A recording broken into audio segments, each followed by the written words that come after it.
Hello everyone, welcome back to my channel. Today we are here with another set of problem of relation and function lesson.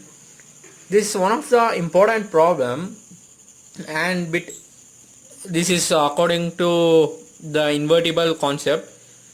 Let us take, let the given function be from n to r natural number to real number be a function defined as f of x is equal to 4x square plus 12x plus 15. Show that f from n to s, what it says, where s is a range of a function of f, and it is invertible. We should show that it's invertible. Find inverse of f. As I told in my previous problem, to show that the function is invertible, we need to prove that it's a 1-1 function and it's on to, and thus it is a invertible function, and we should find a g of y. Now to prove it's 1-1,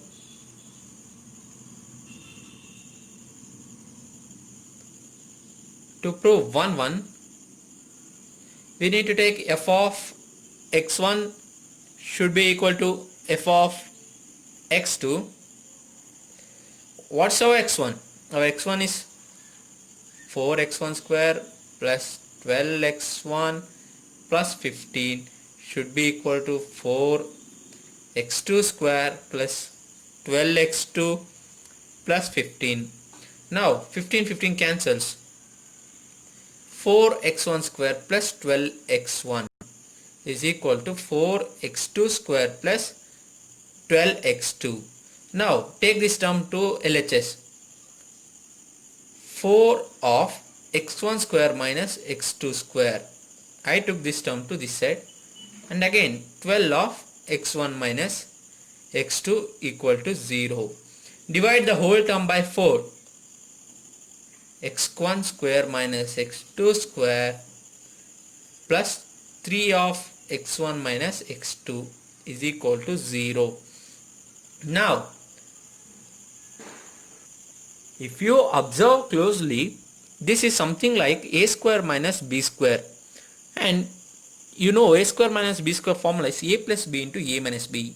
That is, sorry, here it is x1 plus x2, a plus b into a minus b plus 3 times x1 minus x2 is equal to 0. Here x1 minus x2, here is also x1 minus x2. You can take that common outside. X1 minus x2, you have taken that common, and 3 plus x1 plus x2 is the left part, is equal to 0. We got this. Now this term equate to 0, this term equate to 0. You will get the x values. Let us equate the first term to 0. x1 minus x2 is equal to 0. It's giving us x1 equal to x2. Now let's take this also. 3 plus x1 plus x2 is equal to 0. This showing that x1 plus x2 is equal to minus 3, and this is not possible. Why? Because x1 plus x2 is always greater than 0. This is not possible. Why? Because x1 plus x2 is always greater than 0.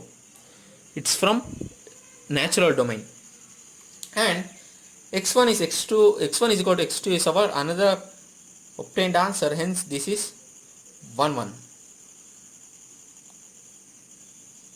function.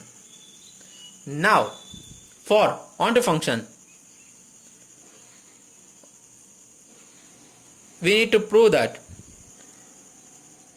given f of x is equal to 4x square plus 12x plus 15. Now 4x square plus 12x plus, if we split 15 we can write into 9 plus 6, and we can take common from this term. Why is this division? Is because you need to take common, or you can manipulate this to a formula. Instead of taking common, we will manipulate this to a formula. This is y, y implies y equal to, this is something a square plus 2ab plus b square. Here a is 2x plus b is 3. I hope you got this. Plus 6. 2x plus 3 whole square plus 6. Why you got to know why this split is done?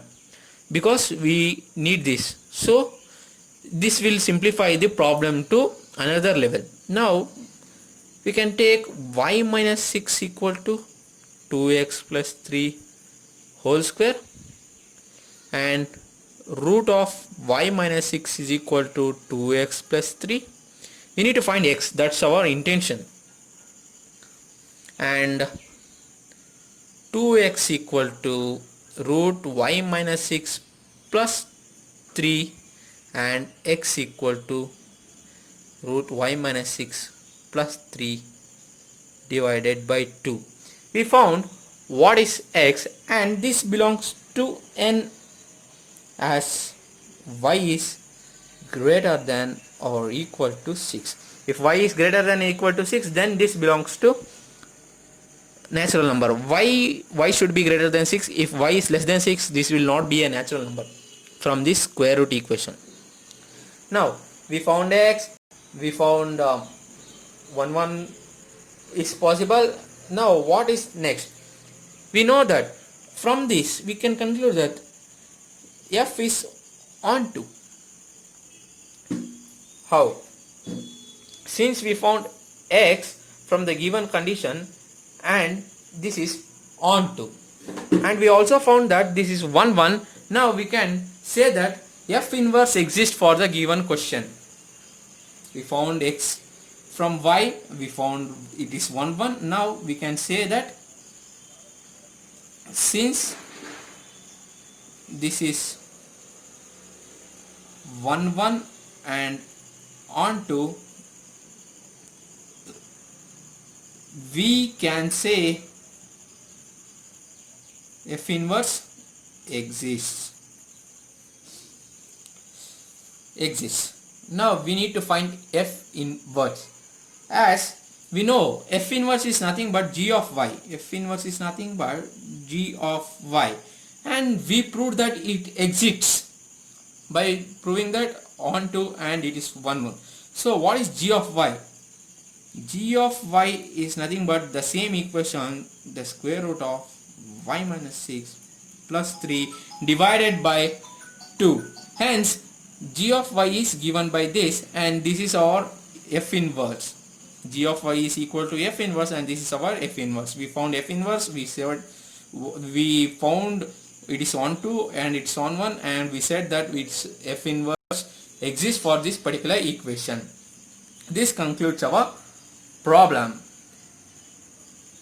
G of y is f inverse of y. F inverse of y. This is our given problem. We concluded our problem.